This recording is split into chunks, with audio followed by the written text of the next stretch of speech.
Hello dear learners, today we are on the second lecture of NCERT Exemplar Problems chapter Why Do We Fall Ill?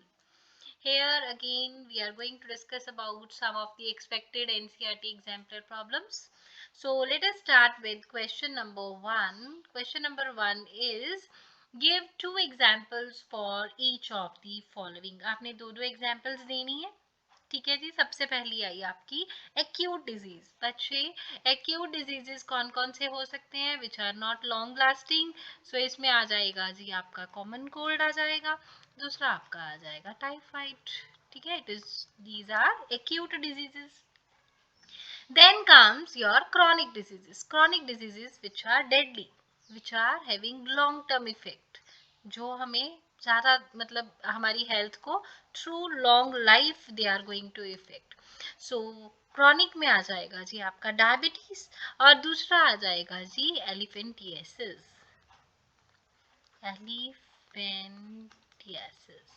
Right. Third question है जी infectious disease. तो infectious disease में आप कोई भी नाम लिख सकते हो बेटे. Chicken pox I am writing. Right. You can write tuberculosis. ये भी बड़ा सिंपल सा क्वेश्चन है जी, पर ये एक्सपेक्टेड क्वेश्चन है, बड़े फ्रीक्वेंटली आस्क्ड क्वेश्चन है जी. तो देखिए अब आया आपका non infectious diseases. Non infectious diseases में आ जाएगा जी ग्वाइटर. ग्वाइटर जो है वो नॉन इन्फेक्शियस है and it is cause due to the deficiency of iodine. Right. और दूसरा है जी एपिलिप्सी. एपिलिप्सी जो है वो नर्वस सिस्टम के ब्रेक डाउन के कारण होता है जी. यहाँ पे थोड़ा नर्वस सिस्टम आपका मिसमैनेज हो जाता है, दैट्स व्हाई एपिलिप्सी अकर्स. ठीक है जी. Now next, name two diseases caused by the protozoa. Protozoa जो है कौन सी डिजीजेस को कॉज करता है. देखिए जी, एक है जी मलेरिया, हम कल पिछली वीडियो में भी डिस्कस करके आए हैं. दूसरा है आपका काला अजर. राइट. अब हम अगर कहेंगे सेकंड जो पार्ट है उसमें क्या कह रहा है, कहता है what are there causal organisms. कौन से ऑर्गेनिजम्स जो है वो उसे कॉज कर रहे हैं, कॉजेटिव ऑर्गेनिजम्स जिसको हम बोलते हैं. So which are the causative organisms. So malaria के लिए जी प्लाज्मोडियम. Sorry, Plasmodium. ठीक है जी. और काला अजर के लिए है जी आपका लेशमेनिया. राइट. अब आया हमारा क्वेश्चन नंबर 21. अब देखिए पिछले वीडियो में आया था व्हाट कॉजेज पेप्टिक अल्सर, है ना, कुछ ऐसा क्वेश्चन था. अब यहाँ पे पूछा है विच बैक्टीरिया कॉजेज. हम इस पार्ट का आंसर यहाँ लिखते हैं. Which bacteria causes peptic ulcer. So it is Helicobacter.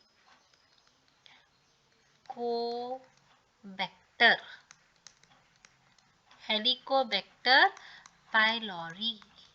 ठीक है जी. This is the name of the bacteria, that is Helicobacter pylori.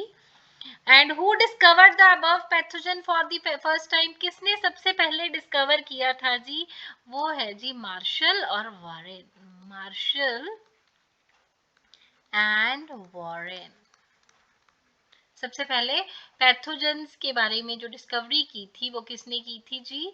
वो हमारी डिस्कवरी हुई थी मार्शल और वॉरेन के थ्रू. ठीक है जी. अब आए हम 22nd क्वेश्चन पे. 22nd क्वेश्चन है जी, देखिए व्हाट इज एंटीबायोटिक. बच्चे ये डेफिनेशन बड़ी कॉमन डेफिनेशन है जो हम बहुत 8th स्टैंडर्ड से इवन हमने 6th-7th में भी की होगी जनरल डेफिनेशन, तो मैं जनरली बोल रही हूँ. Examples I will be writing. ठीक है जी. What are antibiotics. Antibiotic is a chemical which is going to be secreted by micro organism. Which micro organism. Either bacteria और फंगी. ठीक है जी. इनका फंक्शन क्या होता है. They are going to either kill or they are going to hinder the growth of some kind of bacteria. ठीक है जी. I am repeating this definition. Antibiotic is a chemical which is going to be secreted by microorganisms like bacteria or fungi that kills or hinders the growth of some kind of bacteria. Right. Example में आप क्या लिखोगे जी. Example में आप लिखोगे pen penicillin. It is penicillin. And next is streptomycin. ठीक है जी। अब आया आपके पास बेटे बायो में मेनली क्वेश्चंस पार्ट्स में ही आते हैं, ठीक है, स्पेशली इस चैप्टर के, क्योंकि इस चैप्टर में लेंथी क्वेश्चन बड़े जनरल होंगे। लेंथी में सिर्फ प्रिंसिपल्स ऑफ ट्रीटमेंट कुछ ऐसे क्वेश्चंस आएंगे, बाकी जो क्वेश्चंस होंगे कॉजेटिव ऑर्गेनिजम्स या एग्जांपल्स वायरल इन्फेक्शन की, वायरल डिजीजेस की, या फिर बैक्टीरियल डिजीजेस की, वहां सारी आपको वन वन वर्ड वाले हैं, वो सब पार्ट्स में आ जाएंगे, चाहे वो क्वेश्चन 5 मार्क का ही हो, ठीक है जी। आप देख रहे हो बार बार रेपिटेशन ऑफ क्वेश्चन है। निमोनिया एग्जाम्पल किसकी है जी? Pneumonia is example of communicable disease, ठीक है जी। Pneumonia is an example of communicable disease, right. अब नेक्स्ट है जी, many skin diseases are caused by, mainly most of the skin diseases are caused by the fungal infection, so it is fungi. Then third is antibiotics commonly block the biochemical pathways important for the growth of definitely bacteria, ठीक है जी। So next है जी, living organism carrying the infected agent from one person to the another are called, ये तो अभी पिछले ही हमने questions में repeat की है ये, these are called vectors, ठीक है जी। क्वेश्चन नंबर 24 बड़ा ही एक्सपेक्टेड क्वेश्चन है जी, देखिए हेपेटाइटिस टारगेट्स, हेपेटाइटिस किसको, किस ऑर्गन को टारगेट करता है? लीवर को, ठीक है जी। फिट्स और अनकॉन्शियस टारगेट्स, फिट्स जब पढ़ते हैं तो वो किस ऑर्गन को टारगेट करता है जी? It is going to target brain, right. Then comes pneumonia, pneumonia किसको टारगेट करेगा, किस ऑर्गन को? निमोनिया भी बेटे ये हमारे लीवर को ही, लंग्स को, sorry, LUNGS, it is going to target lungs only, ठीक है जी। फंगल डिजीजेस अभी हमने किया ऊपर, फंगल डिजीजेस फिफ्थ ब्लैंक का बी पार्ट है। फंगल डिजीजेस किसको मेनली टारगेट करेंगी जी? स्किन को करेंगी, ठीक है जी। अब आया हमारा 25th क्वेश्चन, देखिए 25th क्वेश्चन क्या है जी? 25th क्वेश्चन है, who discovered vaccine for the first time, सबसे पहले जो वैक्सीन थी बेटे वो किसने डिस्कवर की थी? That was discovered by Edward Jenner, right, and which name the two diseases which can be prevented by using vaccine, कौन कौन सी? ये तो आपको पता ही है, कोई भी लिख सकते हो, पोलियो, डिप्थेरिया और any other also you can write, ठीक है जी। Let's come to the last question of today's video. It is question number 26. What is this question 26? देखिए question 26 है जी हमारे पास, dash disease continues for many days. Which disease continues for many days? Chronic. And causes dash on body. क्या cause करेगा? Definitely ये cause करेगा जी long term effect, right? Dash disease continues for few days. कौन सा disease? Acute. Acute disease continues for few days and definitely it will be having no long term effect, ठीक है जी।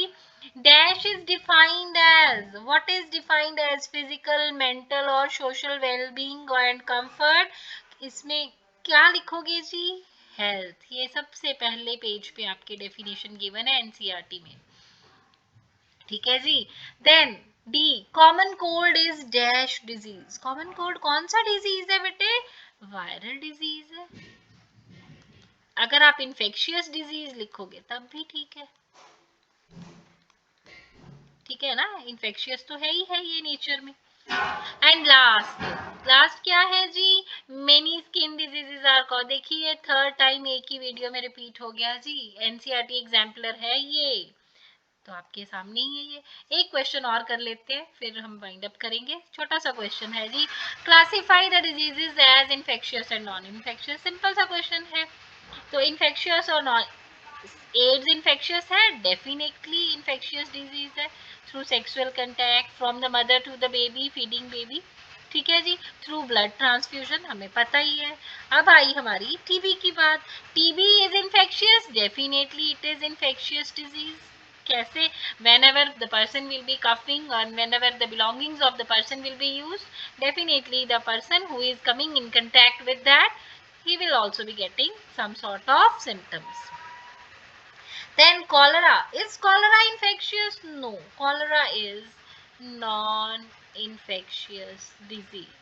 Right. अब आया जी आपका high BP. High BP जो है infectious है? No, it is not infectious disease.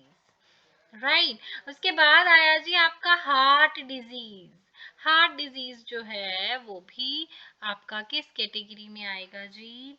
Heart disease आपका आएगा ये नॉन इन्फेक्शियस डिजीज में। राइट। अब आया जी आपके पास, ये देखिए कॉलरा में हमने गलती से लिख दिया it is non infectious, it is infectious disease, please make sure. ठीक है जी, cholera is infectious, it is not non infectious, it is infectious in nature. Then comes pneumonia. Pneumonia में क्या होता है? निमोनिया में हमारे लंग्स इफेक्टेड हो जाते हैं। ठीक है जी। So is this pneumonia pneumonia infectious disease? Definitely infectious disease. What about cancer? Cancer is non-infectious disease. Not many questions they have been discussed by us, and I hope you all have understood these questions. Now very soon the next video will be there, uploaded on the YouTube channel again, and that will be on the basis of chemistry NCERT exemplar, because this bio contains only one chapter, ठीक है जी, this term, but chemistry is having 2 chapters, so we will be starting with chemistry videos from next video onwards. By that time, thank you and stay blessed.